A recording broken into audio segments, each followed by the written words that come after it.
Hello, everyone. This is Coach Tim Campsall, and I'm excited to have a fellow business owner with us today. Something unique about my guest is that he was able to co-found his business with a fraternity brother. In his downtime, he enjoys vacations with his family and wife, and spending time with the girls at sporting events. And he's most proud of, this is very cool, carrying on the entrepreneurial spirit from both his father as well as his grandfather. It is my pleasure to welcome Kirk to the show today. Hey, Kirk. Yeah, hi Tim. Thanks for having me.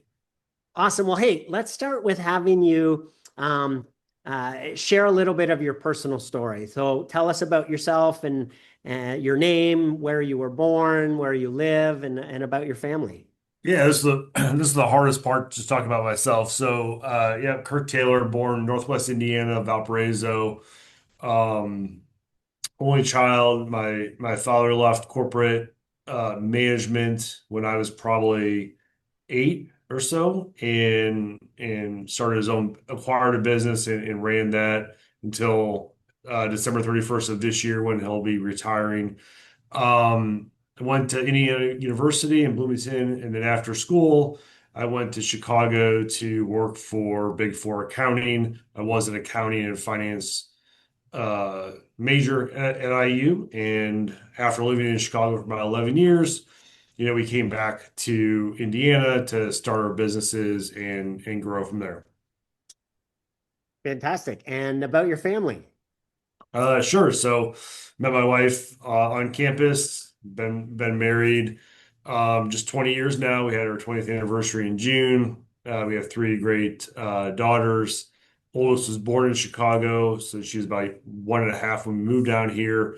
And all of them keep us fully active. And to your point, if I'm not here behind the desk, probably at some sort of sporting field or court with them.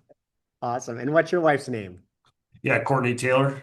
She grew up in central Indiana here, and without her support, I don't think our businesses would be where they're at, or I would be where I'm at. Yeah, fantastic. Well, Kurt, is there a funny story that your family likes to tell about you that you'd be willing to share? Probably a few not able to be shared here, but two years ago for Easter, we were down in Florida and went to Easter brunch, and I promptly spilled a pitcher of water all over myself, and then so the girls, whenever they have a chance, they bring it up that always ask me if I have to go to the bathroom during certain points of dinner. Yep. I love it. Thanks for sharing. Yeah. Kurt, how did the business come about, and at what point did you have the confidence that you could run your own business? Yeah, so being in public accounting for 15 or so years, I was fortunate enough to interact with business owners, investors, board members, operators of various businesses, and I really got an inside look at things that went well, things that didn't go well. And I always had a log in the back of my head that if I get into a position where I can implement policies, procedures, vision, I kind of had a good roadmap to do that. And so even within accounting, I always felt closest to business owners that had taken risk and were navigating their operational journey. And so when my fraternity brother, Mark Jensen, and his partner, Tom Salve, started investing their own capital after their stint on Wall Street, was talking to them and working through some structural challenges that they had making acquisitions. And we kind of put together an efficient package for them to make acquisitions out of. And then kind of just more from there. And so I think it was a nice way to ease into entrepreneurship using skills I had honed Yeah. in my career, and then adding value, which is a very important part, adding true value to the partnership to make sure that I wasn't just being tagged along or something, but actually bringing value that allowed everybody to work more efficiently. Yeah, fantastic. So tell us a little bit more about the company. What's the name? What do you guys do? Yeah, How do you help yeah. people? So American Resources focused on a lot of different building blocks of infrastructure, both domestically and internationally. it was outside my wheelhouse, right? So when I was in public accounting, most of my work was in services or development work. And so actually, making material, processing material, selling it both domestically and internationally was a difference. But then I also still had the backbone of accounting and training and my work experience to lean on. Um, it was nights and weekends at first, right? So there wasn't initially money to pay for us. So a lot of sweat equity for the first few years. And after our third daughter was born, after my week of paternity leave, my wife and I decided to quit kind of the corporate world, join my partners full time, and it has been really freeing. You end up working more, but Yeah. you validate it because you're working for yourself and your partners and guys you really trust. And so it ends up being very rewarding. Right now, we have a couple of innovations that we're bringing to market, some on the mineral refining side that are vitally important to everything that anybody does on a daily basis. And so really, it's interesting to see how reindustrialization is really impactful, both from an employment standpoint, but also from a national security standpoint. Mm. And it's great to work in these scenarios with partners you trust and have known for, half your life. Yeah.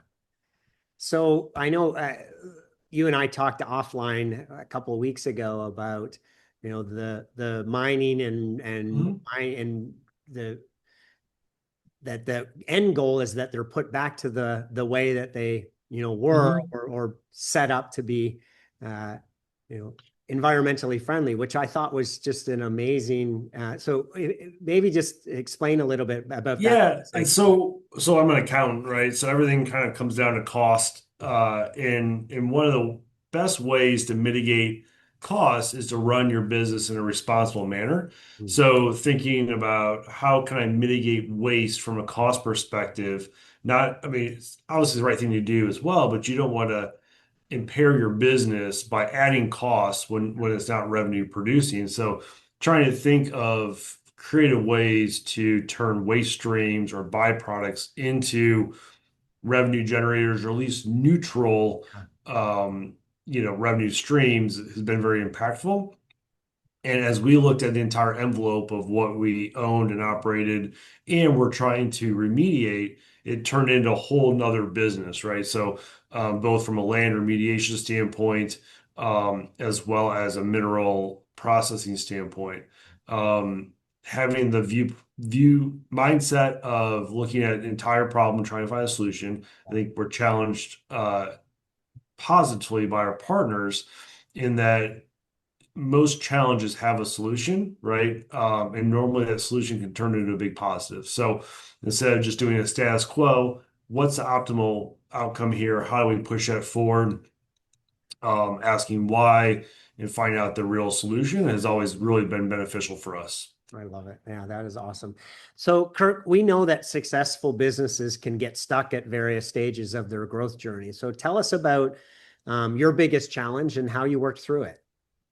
Yeah, so one challenge that I think everybody had during COVID, early onsets of 2020, was how to navigate your business in a meaningful way when either workforce was disrupted or your sales channels were disrupted.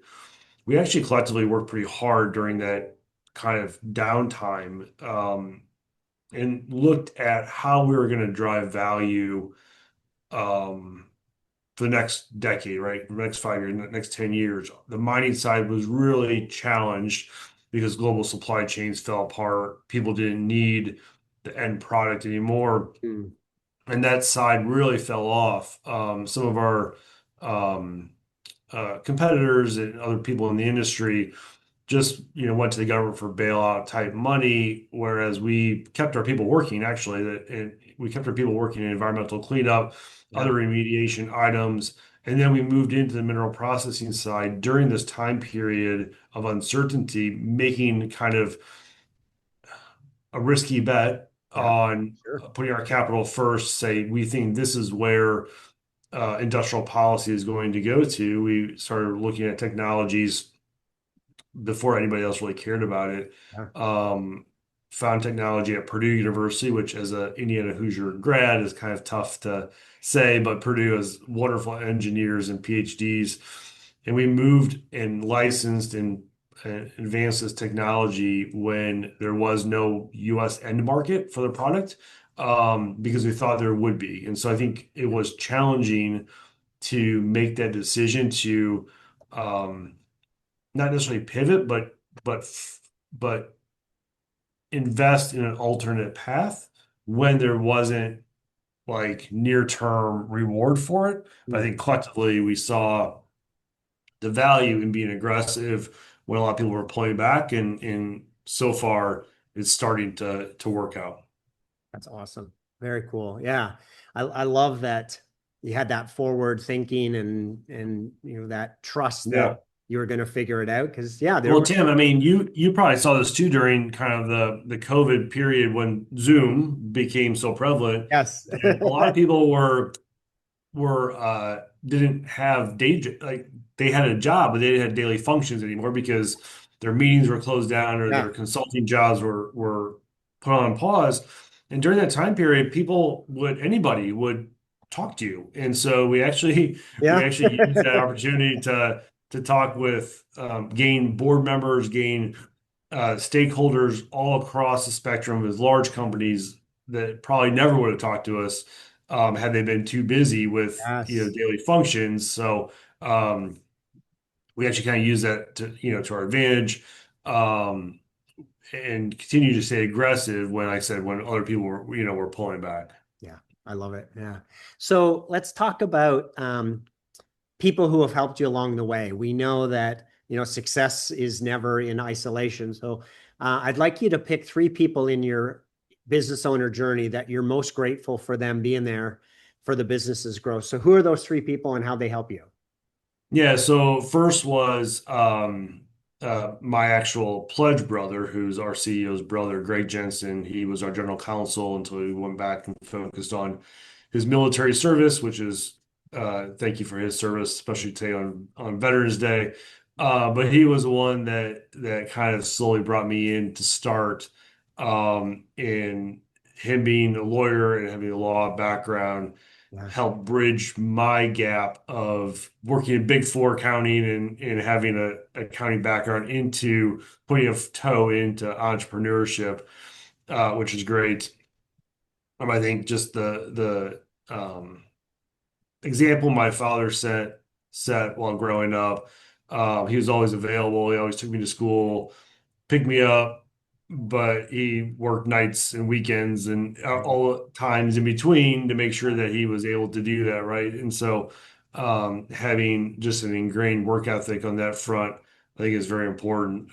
Not working to try to get himself ahead, right? But working to make sure that we had, what we needed and the opportunities. Um, that he thought we should have. My grandfather was similar, so he was actually an tax accountant as well. Okay. He did not military veteran as well. He served in Korea, and he didn't want he didn't want the desk job of doing taxes, right? So he set up his put his own shingle out, did personal and business taxes during tax season, but then actually being from Northern Indiana, he drove finished mobile homes all across the country during the summer. Oh, So wow. he had hyper focus on super detail oriented during tax time, and in the summer was able to travel all across the United States. I jumped in, during the summer, I jumped in the truck with him and my grandma several times, got to see Niagara Falls and Oh, wow. some of those experiences that you never would if you were just sitting at a desk job, right? Yeah. So I think all of those and many more. My wife, obviously, very supportive Yeah. and a great sounding board to talk about risk. I think that's one thing that entrepreneurs need to have is a sounding board, right? So Yes. whether that be to sound so risk is interesting, right? Because not all risk is the same. And so having a partner that you can bounce risk off of to make sure that you're looking at it the right way. There's opportunities that maybe I didn't want to pursue because I thought they were too risky. My wife would have a different viewpoint. Yes, Say, yeah. well, no, we have this and we're good, so you can go take that risk. Or things that maybe, you throw a bunch of stuff on the wall and not everything is the best idea. Let's just focus on a couple, things to get them over the finish line. Don't worry about that until later. So I think always having a good sounding board is probably one of the biggest, piece of advice I'd have for people, but they came out of having, foundational support pillars in your home life. Yeah. Well, it's, the being a business owner is certainly not for the faint of heart, and right, there's ups and downs. So having that home foundation and that support and encouragement, it's a big deal because sometimes it's very lonely at the top. No, yeah, and you have to if you're going to be a business owner, I think you have to have the right mindset, right? You have to be doing it for your partners, your family, your employees, not necessarily for personal gain, because as soon as you do that, you make the wrong choices. You make choices that benefit yourself and not your employees, and then it's a very downward spiral at that point. Kurt, the path to building a successful business has a lot to do with continuous learning. So, what's been your biggest learning as a business owner? Yeah, so I think hiring is very important. One of the things that I did when I was in public accounting was took several professional development courses along hiring, along professional development of employees once you've hired them. Yeah. I think it's a skill that needs to be continually learned, especially as I get older and generations of employees get different. Mhm. How do you tap into what drives them? How do they feel rewarded? How do you hire um, talent that will fit in with your organization so that way their desires match up with the organization's desires? I think that's something that I was lucky enough to do a lot of interviews when I was hiring, accountants and whatnot in my firms. When you're hiring folks that you ultimately are responsible for, it becomes more important because there's no vast HR department to Yes. help solve an issue. It's Yes. confrontational. So I think making sure that skill, personality, and effort all kind of fit when you're making those decisions. And that's probably with most business owners you talk to or leaders you talk to, having the right talent is probably one of their biggest challenges, I would guess. Absolutely. Yep. It is very, very much so, and especially as the labor pool has been tightening up. It's, yeah, and we've all had a scenario where we've made a mistake and we've brought on the wrong person and they weren't a cultural fit, and then we had to deal with that. So, the idea of hire slow and fire fast is a truism that we need to remind ourselves of. And to your point, right, take the time and make sure that they are the right person, the right talent to bring on to the team, because especially when we're a small organization, one bad person has Yep. a significant impact on the organization, right? Yeah, and you have to be honest too during the hiring process. Just as you want your candidate to be truthful, you need to be truthful as well. And if you're a small, outfit, you have to describe yourselves as that. And you have to say, we're small, you're not going to get, a personal secretary, you're not going to get this or that. And they have to be okay with it, right? Because the Absolutely. last thing you want to do is oversell your Hmm. company and just get the wrong fit. Not everybody is meant to work at a growth stage company, or not everybody's, wants to work at a smaller company. So you really have to make sure that there's a lot of obviously skill fit, but also on the personality side. Yeah, for sure. Kurt, you mentioned mindset earlier. Success has a lot to do with what we think, feel, and believe. So, what guidance would you have for business owners who are listening who are feeling frustrated or discouraged in their business? Well, I guess first you got to make sure your business is viable because sometimes the market just is speaking and you just don't have a viable business, right? And so you got to get out, get out and find the next better opportunity, right? So take what you learned and move on to a better application. But I would take a step back, try to figure out where the frustration is coming from. Is it personally? Is it yourself? Are you frustrated with, or is it your employees? Is it your product? And whatever that is, hone in on it and then try to find a viable solution. Yeah. We've been lucky enough to have really good board of directors that can work in that governance level where you can bounce decisions off of, you can work with them on strategic plans, making sure that they're aligned with what we're doing. I think all those things come into play. At the end of the day, you kind of have to trust yourself as well because you've already gotten to this level of achievement, probably have had many wins along the way. Go back to some of your other losses and figure out what you learned from them and just apply it to this situation. Um, Removing yourself from the day-to-day function is very difficult, but sometimes helpful, right? It's amazing the amount of clarity you can have during a 20-minute, time on a bike or a run, whereas something that you've been struggling with, Yes. just the answer becomes very clear, right? So, trying to get yourself up and moving and out of the day-to-day is can be very beneficial. Yeah. Yeah, that little break. That's I've right. found meditation, so I've got a set of music that I go to and put my headphones on for 10 minutes or 15 minutes, and yeah, just a little refresh and Yeah, recharge. And it's like, yep, your brain can think about that stuff, and we don't have to be worrying about it. Just let the magic of our head do its thing. that's right. That's right. It's the greatest computer there is, right? Absolutely, yeah. So, Kurt, as you think about the next year, what's your biggest priority that you still need to sort out?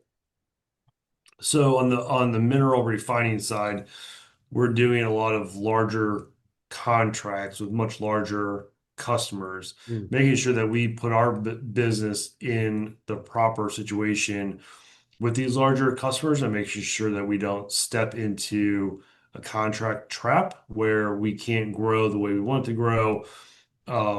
We can't ring fence our margins as much as we want. We have to protect all these things while we're small yeah. so that they can be grown when we're larger. Hmm. Also, the opportunity to bring in um, institutional investors is very similar process to hiring key employees because if it goes right, you're going to be with them for a long time. Yes. If it goes wrong, you got to get rid of them somehow. So, which is very painful. And so, trying to pick investors and partners or investors that you want to be actual partners with, I think is very important. And it's something that we're going through now on a daily basis, making sure that you fundamentally agree with where customers, investors want the business to go, and that they align with where you want the business to go. I think those are very important things. Anything that's really not in full alignment is going to create friction, and that's just going to distract from your core business, which then erodes your ability to generate profits and Hmm. satisfy these investors. So all those things have pretty cascading effects. So making sure that we create an atmosphere, an investor base that believes in us, that believes in the mission, is something that we're working through right now. Yeah. Fantastic. I love that you're a couple of times you mentioned, hey, it's better to figure it out now than right have to wait and figure it out later. So the proactive approach it's Yeah, I not was always hiring. something that I see. So I love that you're sharing that. I know I was hiring like think about hiring like a CFO type, high level accounting finance person, and the people we're interviewing were great. They're all very highly accomplished, and one guy I felt really good about from a skill set, but he had a pretty long, lengthy, like accomplished career, and I said that when you start with us. day one is a start of, you have to have the viewpoint that it's a start of your career. It's not the culmination of a career achievement award. Yeah.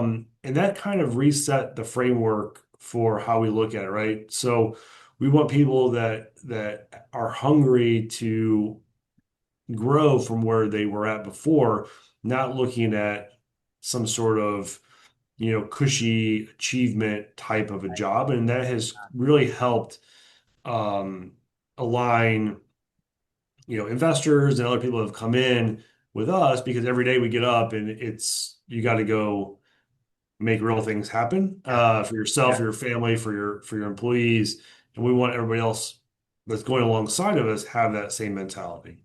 I love it. Yeah. So it's not a place to come and sunset. You want people who are still hungry and motivated and Yeah. kind of grow. Yeah. I mean, I think that's how a lot of things should be, right? Like you show up every day of practice and your spot's not guaranteed, Yeah. right? There should be always somebody coming for you. And so that's just kind of mentality we try to bring. Yeah. Makes a ton of sense. I love it. The with the football season here, right? All the people who had to earn their spot during during Yeah. the training, Yeah. right? Yeah. And entrepreneurs, I'm sure you talk with good ones every week or so.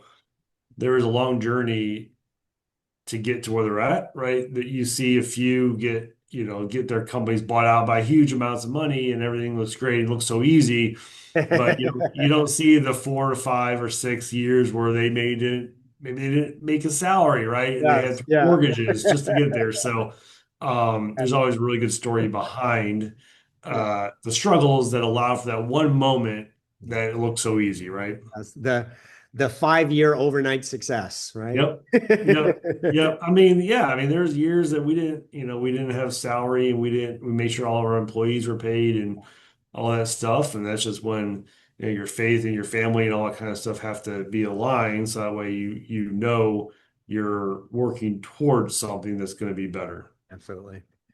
Kurt, last question. Jim Rohn said we become the average of the 5 people that we spend the most time with. So as you think about that, what advice would you have for business owners who are feeling stuck and they're just trying to figure it out on their own?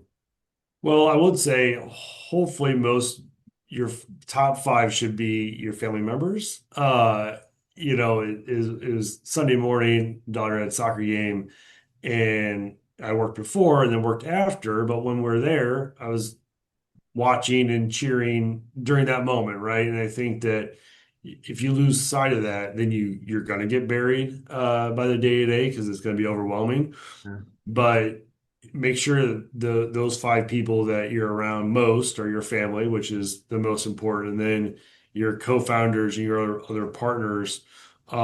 Make sure that they have that same alignment. It could be a really bad situation if you have one or two team members who have a different set of moral code or different kind of focus on what success is to them. Yeah. We've had some successes, and at the end of the day, there's opportunities to go celebrate with the bankers or celebrate with the investors. And several times we've been on the first flight back home because that's where our priorities are. Do the Yeah. business when you need to do it, Yeah. celebrate with the ones you love and truly trust and make sure you stay true to those beliefs and most things work out in the long run. I love it. Yeah. Very, very cool. The You're right. Where we focus and what we make as a priority is going to make or break us. So, yeah. Hmm. Yep. And it comes through in your work too, right? So if you're dedicated to making sure your family's sound and your personal relationships are sound, it's going to come out in the way you do Yeah. your business as well. Indeed. Yeah. Kurt, sounds like you've been blessed with some incredible people on your journey. If they were all here with us today, what would you want to say to them? Yeah, just say thank you for setting the framework for what we've been able to accomplish and believing and encouraging me and my partners at each stage of their journey as well. Fantastic. Well, it's been a pleasure speaking with you today, Kurt. Thanks so much for sharing your insights and being on the show. Awesome. Appreciate having me, Tim. Thanks for listening to the Self-Made is a Myth show. Please help spread this movement by liking and subscribing to our show and following us on Facebook and LinkedIn. To join our movement, go to bemadtogether.com. Okay, folks, that's a wrap. Please pay it forward and be sure to tune in next time to the Self-Made is a Myth podcast.